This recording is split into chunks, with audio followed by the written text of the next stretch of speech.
On the Gaza front, fighting is going on with different intensity and different characteristics in all sectors.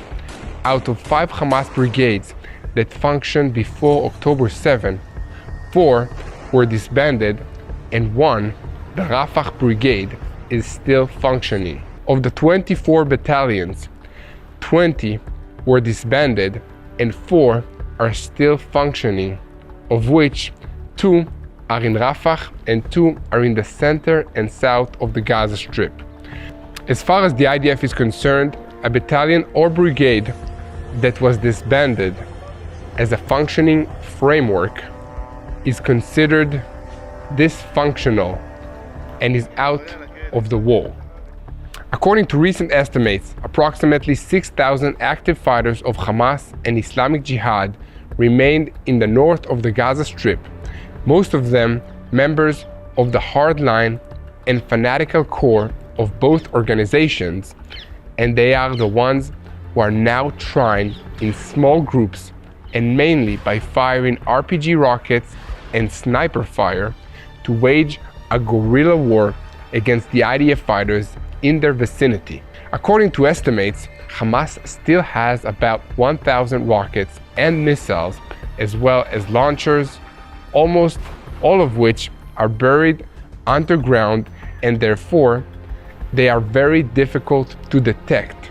But since most of the divisional frameworks entrusted to them were disbanded, the number of launches into Israeli territory decreased significantly. In the north of the Gaza Strip, the IDF moved from the phase of dismantling the fighting frameworks of the terrorist organization to the phase of purifying the area of squads and guerrilla groups, and at the same time, it destroys rocket production infrastructures and other means of warfare that are exposed. The stage of clearing out is conducted through raids by the brigade's combat teams into the neighborhoods in the areas where the guerrilla groups operate.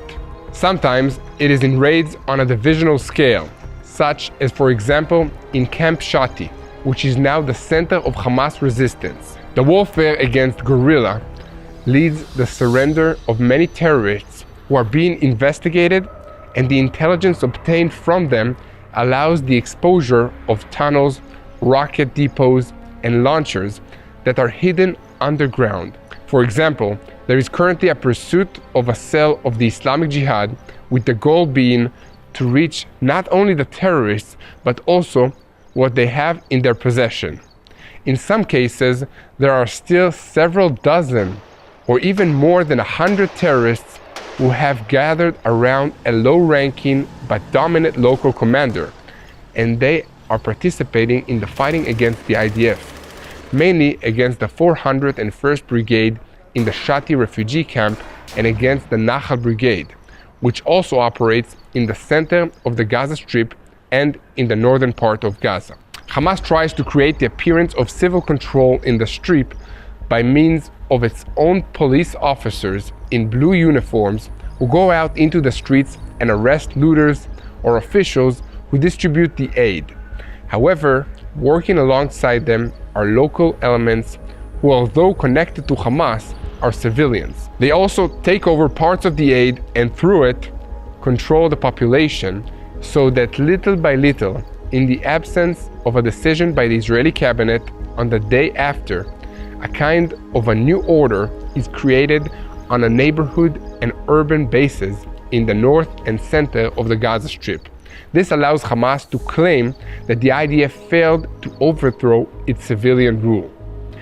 A similar situation is also emerging in the Khan Yunis area, as the intense fighting to dismantle the Hamas battalions nears its end. On the other hand, in Rafah, Hamas controls both militarily and civilly, and the assessment is that until the IDF takes control of the city, the organization will not lose hope of continuing to rule the Gaza Strip, and the IDF will not enter Rafah until there is an understanding with the Egyptians about the day after. The IDF currently operates 6 brigades in the Gaza Strip, 4 in the Khan Yunis area, and 2, the Nahal and 401, in the north and center of Gaza. Each of the brigade is actually a combat team that combines infantry, armored battalions, and engineering units. In addition, all the special units of the IDF operate in the Gaza Strip, whose main tasks are investigating and mapping the tunnels, the underground complexes, and gathering intelligence for the benefit of above-ground warfare. The only place that the IDF has not yet operationally taken over is the Rafah area. The fighting, according to at least 3 senior security officials, creates heavy pressure on Yahya Sinwar, but lacks what they call the final political leg that would allow civilian control to be definitely taken away from Hamas, so that the entry into Rafah, which the IDF intends to control, can be coordinated with the Egyptians soon. As long as Rafah is in full control of Sinwar's hands, and as long as he and his associates in the senior leadership of Hamas can find refuge there, he will continue to show a hard line of negotiations when we're talking about the kidnapped Israelis. Sinwar and the Gazan leadership of the organization are the ones who are deciding, not the people of the political wing abroad. According to the same sources, the fighting in the Khan Yunis area, which takes place above and below the ground and leads to the destruction of the tunnels, greatly influences the decision of the leadership of Hamas. There are cases when the fighting that the IDF special units conduct on the ground progresses more quickly, both geographically and in intensity, compared to the fighting above the ground, which began to fade after the West Khan Yunis battalion was disbanded in the refugee camp where it was based. The fighting there continues, but the number of encounters is much smaller. Now, the purification phase will begin in Khan Yunis, as is currently being done in the north of the Gaza Strip. This is what Sinwar is afraid of, and especially of the achievements that the IDF brings in the stage of cleansing the area where the terrorists surrender. On Israel's northern front, there is an exchange of fire in which Hezbollah is intensifying firing long and short-range anti-tank missiles with the aim of causing damage to civilian settlements and communities. According to the leaders of the organization, this was done in retaliation for the Air Force's attacks on targets in Shia villages in southern Lebanon. What Hezbollah does not say is that its people retreated to the villages and workers from them because their outposts in open areas were destroyed by the IDF, including lookouts, fire areas, and assembly areas. Hezbollah has more than 200 dead. His main achievement is the approximately 80,000 residents of the Galilee who cannot return to their homes. On the Lebanese side, about 130,000 residents fled from Shia villages to the areas north of the Litani, where the IDF is still almost inactive. The Israeli residents who were evacuated from the settlements near the Lebanese border are exerting heavy pressure on the government and the security cabinet to return to their homes, but condition this on the creation of a new security situation in which they will not live under the threat of physical intrusion into their settlements and direct fire from close range that will be used against them. The American envoy to Lebanon, Amos Hochstein, is now in Israel, and he is proposing a political settlement that will include 3 components. The first, the withdrawal of Hezbollah militants and its means of heavy fire, including rockets and missiles, to north of the Litani. The second, border corrections at 13 points that Hezbollah demands. The third, a political arrangement that will allow for the election of a president in Lebanon who will be in the opinion of Hezbollah and close to it. At the moment, Lebanon does not have a permanent president and a government. They are both temporarily. Without a permanent president and government, it is impossible to reach an agreement. since it is not possible to sign a formal agreement with an organization, Hezbollah, that is not a sovereign state and also is recognized as a terrorist organization.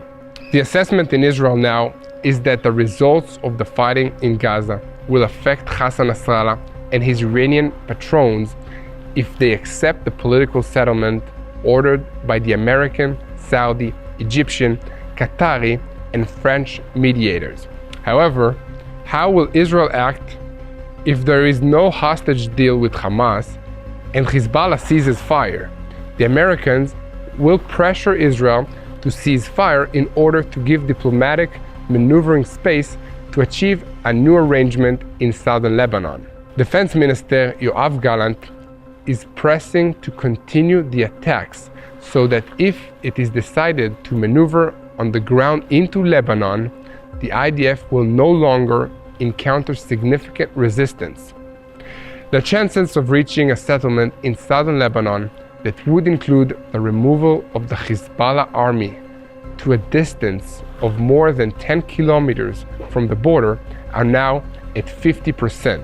Both sides are currently trying to prevent a situation in which Israel will be forced to maneuver into southern Lebanon in order to keep Hezbollah away on its own, but the Northern Command is making all the preparations for this. If a political settlement is not reached, it may happen in a few weeks or a few months. We will continue to follow and analyze what God is doing in the Holy Land. Please continue to pray for the peace of Israel and the peace of Jerusalem. And thank you for helping us share the truth of what is happening in Israel so that people will know how to pray for this region.